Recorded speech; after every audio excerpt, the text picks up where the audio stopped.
Snakes have a very good developed sense of smell, which is used to locate items of food placed in the cage.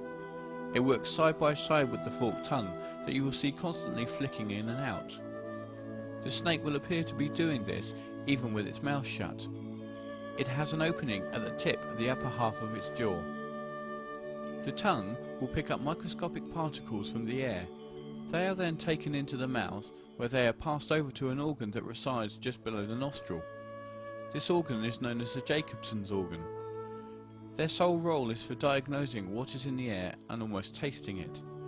When a food item is placed into the cage, you will see the snake's tongue get more and more active until it locates the prey.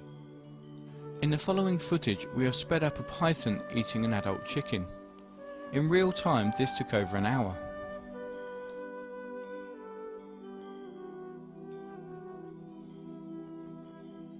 How fast your snake grows is equal to the amount it is fed, the temperature it is kept at, and the size of its home. If you have purchased a baby Burmese python, then its feeding need is greatest at this time of its life. They will normally start feeding after their first slough. Given an optimum feeding regime, your python should grow up to 9 feet in its first year. It is a fine balance from underfeeding your snake to making it obese. There are some guidelines that you can use, but remember, every snake is different and their appetites are different in every case. Hatchlings should be fed 1 to 2 appropriate sized mice about every fortnight. This is a good feeding interval until the snake is about 3 years old or 12 feet. This is the point when you would start slowing down the amount. An adult snake's feeding requirements are much less than a hatchling's. How to gauge the size of what you feed your snake is important, as you do not want your snake to feel hungry after a meal, but neither do you want it to regurgitate the food because it is too big to be kept down. A great rule for this is never feed the snake an item which is greater than the thickest part of the body. You will quickly see when a food item is needed to be changed to a larger one, as the snake will eat the item without any struggle and often very quickly. Always remember 2 things in regard to feeding your snake. Overfeeding will cause obesity and can lead to distress and illness.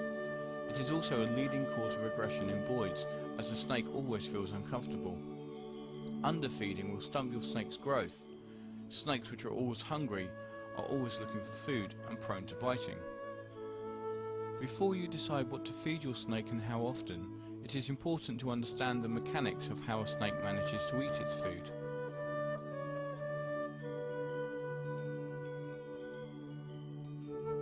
The interior of the mouth contains a number of glands, which helps in the moistening of the food before swallowing takes place. Snakes cannot break their meals into mouthfuls, therefore a flexible system of swallowing is needed. A snake's teeth point backwards so that a firm grasp of the prey is achieved. Inside your python's mouth there are a number of jaw bones that can move independently. There is also an elastic ligament that connects 2 halves of the bottom jaw. By alternating the movement, it is able to walk its jaw over the prey. It is then pushed down into the stomach, where strong digestive juices begin to work on the meal. It is important for you to realize that the digestive process is dependent on temperature. If it is higher, then the food is absorbed quicker. If cold, then this causes a slowing of absorption and can even cause regurgitation. This should be avoided at all costs. Snakes can get into the habit of regurgitating their food. It is tempting when you buy a hatchling to power feed it. This means that you try and achieve breeding size in the shortest possible time. Remember that your new python will get there in its own time. Whilst overfeeding is not desirable, it is also important to remember that a snake's growth is steepest when it's young.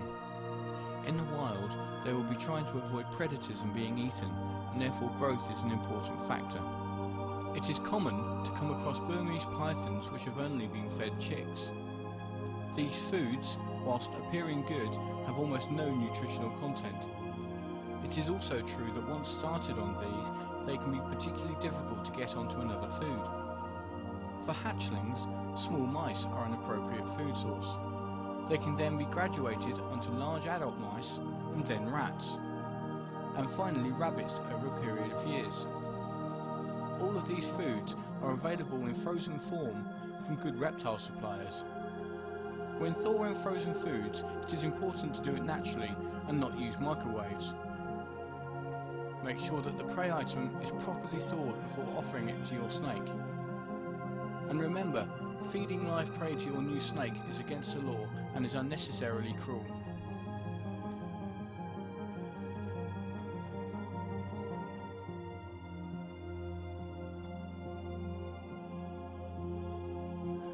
It is generally accepted that feeding time is the most dangerous time for getting bitten. It is easy for the snake to get confused on which is the food.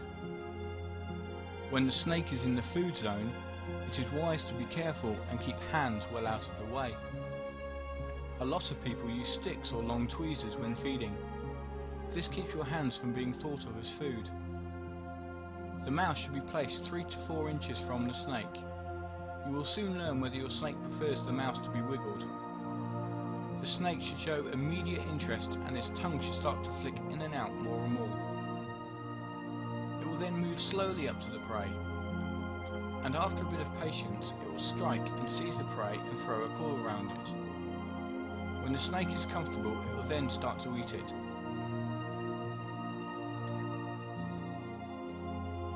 If your snake shows no interest, then wiggle the mouse gently in front of it. With any luck, the snake should strike and treat the mouse as if it were alive. But remember, if a hatchling thinks of you as food, it will be at worst annoying and a little painful. This is not the case with a snake that is 15 feet long. You are looking at a life-threatening accident, so prudence and caution is always best. When the snake gets bigger, or if you have purchased a larger Burmese, it should just take thawed out prey and not need enticing. Snakes are funny creatures. Some like rabbits, some like chickens. There are even some of them that prefer black rather than white. After a period of keeping your snake, you will quickly learn how your snake likes to be fed. Most pythons which are captive bred do not need for you to try and convince the snake that the prey is alive, and just placing the food item in the cage is adequate. Remember, a bad story in the press about a careless snake keeper affects all snake keepers, so always make sure you are careful when feeding.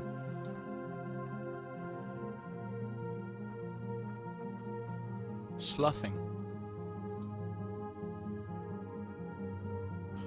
All snakes need to slough from time to time.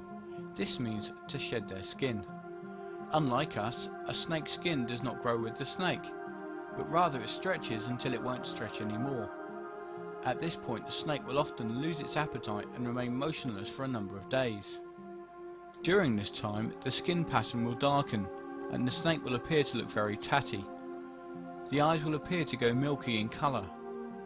When the eyes are completely opaque, the python will be extremely grumpy as it will be almost blind. The python has secreted a substance which separates the old skin from the new skin. It is important that extra caution is taken when entering the vivarium. It is at this point that the snake is most likely to strike at you. After a few days, the snake's eyes will clear and the snake will become more active. You will see the snake rubbing its nose against the walls of the viv. It is a good idea for you to place furniture items in the cage that has rough sides, such as a piece of bark or rock.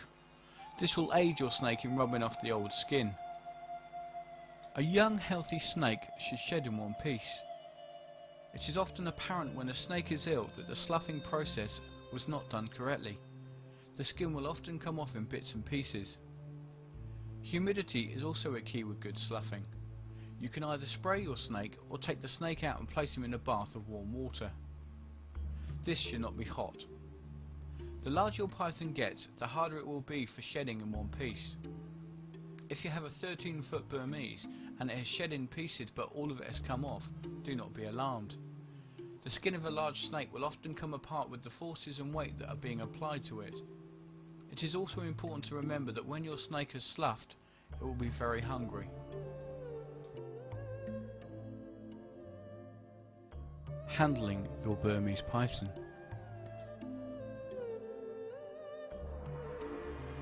Handling your snake is a subject in which different people have different opinions. But there is one thing for sure. If you want your Burmese python to be handleable, then you need to handle him. Most accidents occur as the handler is getting the snake out of the cage. It is important that you go into the cage to change water and for handling, otherwise the snake will associate you opening the cage doors with food and will automatically go into the food zone.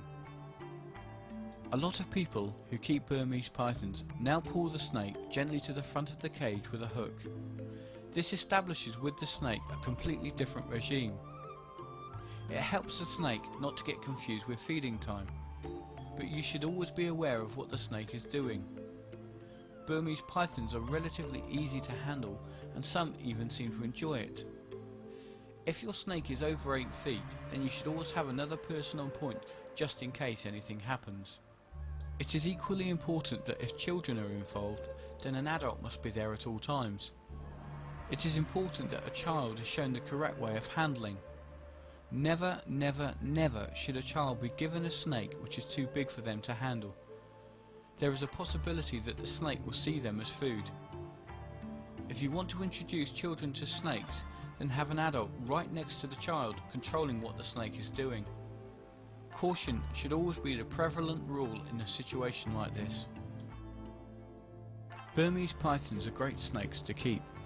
They have character and are relatively easy to look after. These days they are much maligned because of the number of snakes which need rescuing. Their owners didn't understand the basics of the snake before they bought one. In the main they have calm dispositions and enjoy coming out for a wander. It is easy to get attached to them and he or she will make a great addition to your family. After watching this video, we hope you now feel more confident about owning one of these snakes. We would like to thank the following people in aiding us making this video.